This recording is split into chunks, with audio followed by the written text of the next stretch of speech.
તો નમસ્કાર મિત્રો, ફાઇનલી આપણે કેદારનાથની ટ્રીપ આપણે ફાઇનલ કરી દીધી છે અને અત્યારે આપણે એના માટે મિટિંગનું આયોજન કર્યું છે કે કયા દિવસે નીકળવું, કયા ટાઈમે નીકળવું અને કયો રૂટ આપણે નક્કી કરવો. તો અત્યારે આપણે સાંજે 7 વાગ્યાનો સમય આપ્યો હતો મિટિંગનો, પરંતુ ટાઈમના અભાવથી જયદીપને સરણાથી થોડા લેટ આવ્યા છે, તો 7:30 વાગ્યાનો સમય થઈ ગયો છે. અને જો તમે મિત્રો અત્યારે વાતાવરણ એકદમ બગાડ્યું છે, કારણ કે અચાનક જ વાવાઝોડું ચાલુ થઈ ગયું છે. જો મિત્રો અહીંનો અત્યારનો નજારો સાંજનો, આજની ડેટ 5/5/2026. અત્યારે વાવાઝોડું અચાનક સવારે વાતાવરણ વરસાદનું હતું, પરંતુ આખો દિવસ વરસાદ ના આવ્યો અને આજે ગરમી પણ બહુ હતી. અને અત્યારે સાંજના સમયે વાવાઝોડું જુઓ તમે.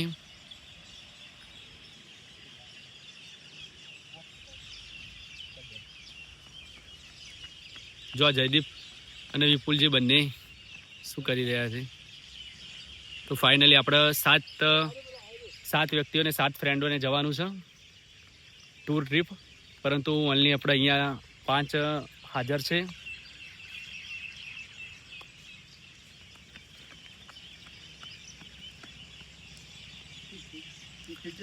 જયદીપ બોલો, કઈ જવાનું પ્લાનિંગ થાય બીજું સરસ સરસ. તો મિત્રો આપણી એક ઈચ્છા પૂરી છે કે કેદારનાથ જવું છે, તો આપણે તૈયારીઓ કરી દીધી છે. કેદારનાથ, ગંગોત્રી, પછી એથી નૈનીતાલ અને હરિદ્વાર. તો મિત્રો ફાઇનલી કાકાએ કહ્યું એ પ્રમાણે આપણે ટ્રીપ સેટ કરવાની છે.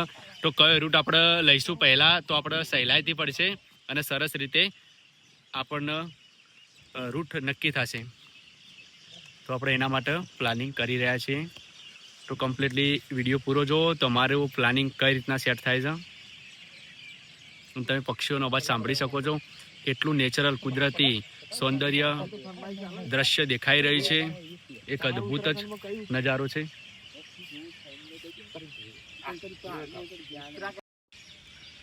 તો મિત્રો વડનગર તાનારીમાં તમે વડનગરની આજુબાજુના રહેતા લોકો અને બહારના પ્રવાસીઓ પણ અત્યારે વધારે વડનગર તાનારી ગાર્ડનમાં આવે છે, કારણ કે અહીંયા તાનારી ગાર્ડન બહુ બેસ્ટ બનાવ્યું છે. અહીંયા આપણા સમાધિ પણ છે તાનાબહેન અને રીરીબહેનની, અને માતાજીનું મંદિર છે, જોગણિયા માતાજીનું.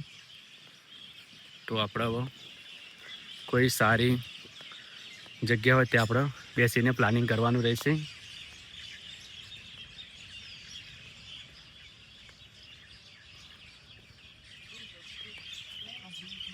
જો તમે ઠંડુ વાતાવરણ છે.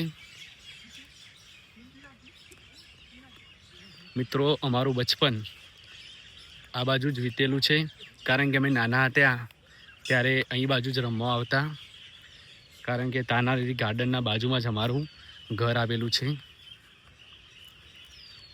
તો વિચાર આવે છે કે અહીંયા પહેલાં કેવું હતું અને અત્યારે કેવું છે. મિત્રો અમારા ઘરની નજીક છે, તો પણ અમે અહીંયા 2 થી 3 મહિના થઈ ગયા તાનારી ગાર્ડનમાં આવ્યા.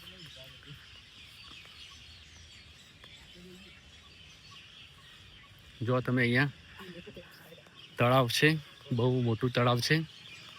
જો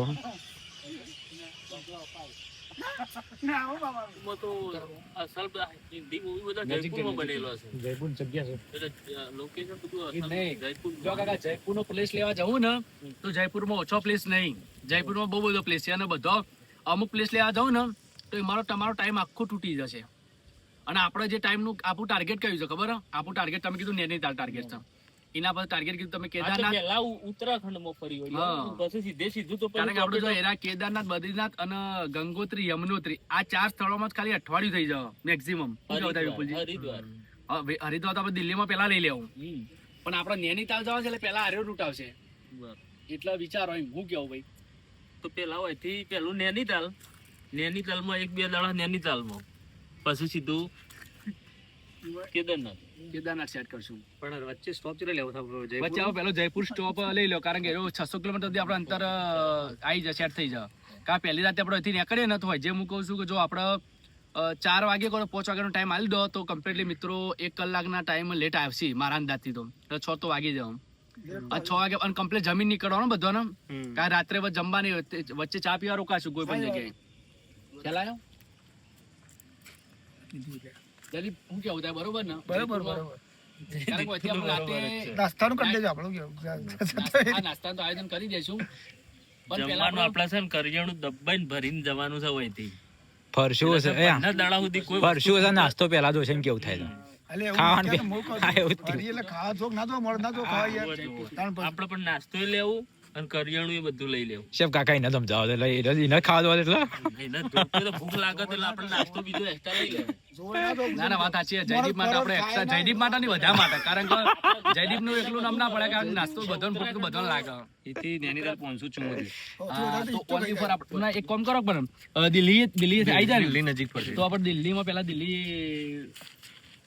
લેવું છે આગ્રા દિલ્હી લઈ લો ખરું દિલ્હી લઈ લો પેલું અહીંથી આગ્રા આવતું હતું. આગ્રા લઈ લો તો આગળ આગ્રા તમે લખી રાખજો હા અહીંથી પેલું આગ્રા કરો ને પછી નૈનીતાલ. આગ્રા હાડું મથુરા નજીક પડે એ મથુરા ને આગ્રા નજીક. અહીંથી 50 કિલોમીટર મથુરા રહે. અરે 239 39 તો આપણે 239 આગ્રા કરું આગ્રા પેલું જો કોણ જાણી દીધા નૈનીતાલ એટલે એને જો કોણ આવી બરફ માં ચાલે નૈનીતાલ ખબર નહીં તો જોવા જઈએ છીએ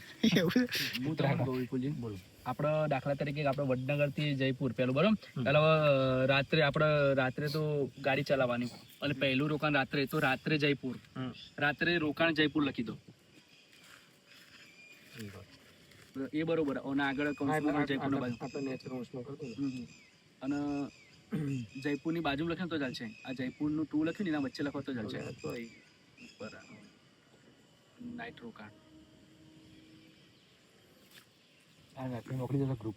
હા એ તો એ જ ના જે પેલા એમનો આપણે એડિટર તો ફાગ કોઈ એડિટ રાત્રિ રોકાણ જયપુર જયપુર રાત્રે રોકાણ અને સવારેથી આપણે નીકળીએ એટલે એથી આપણે આગ્રા લઈ લઈશું આગ્રા અને આગ્રા આપણે 250-300 કિલોમીટર એટલે આપણે આગ્રા આગ્રાથી નજીક મથુરા તો મથુરા રાત્રે રોકાણ આગ્રાથી પછી સીધું મથુરા. એટલે કાકા મથુરામાં રહેવાની સગવડ છે મથુરામાં એ જોયું નહીં પણ તો આપણે આગ્રા મથુરા રાત્રે મથુરા રોકાણ કરો શું કેવું થાય મથુરા રોકાણ હોય છે મેં અમુક લશ્કરીઓમાં જોયું હોય શું કેવું છે તમારે જયપુર ટુ આગ્રા ને આગ્રાથી અને મથુરા આપણે યાર તો એ જન્મભૂમિમાં આપણે જઈએ સારું કહેવાય રાત્રે રોકાણ તો પછી જવાનું થાય ના થાય તો મથુરામાં આપણે રાત્રે રોકાણ લખો નાઇટ આગ્રા મથુરા ટુ પાછું મથુરા કરું કોમાં એડ કરી દઉં અને તમે આ જયપુર તો આગ્રા ને આગ્રાથી મથુરા તો મિત્રો આપણે પ્રેમ મંદિર જોવા જવાનું છે તો આપણે પેલું દિલ્હી થી સીધું પ્રેમનગર મથુરા પ્રેમ મંદિર લખજો પ્રેમ મંદિર અને પછી કૌંસમાં લખજો રાત્રે નાઇટ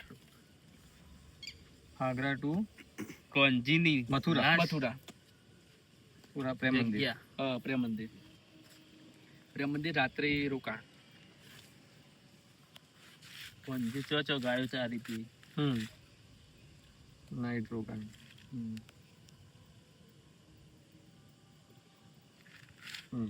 ઓકે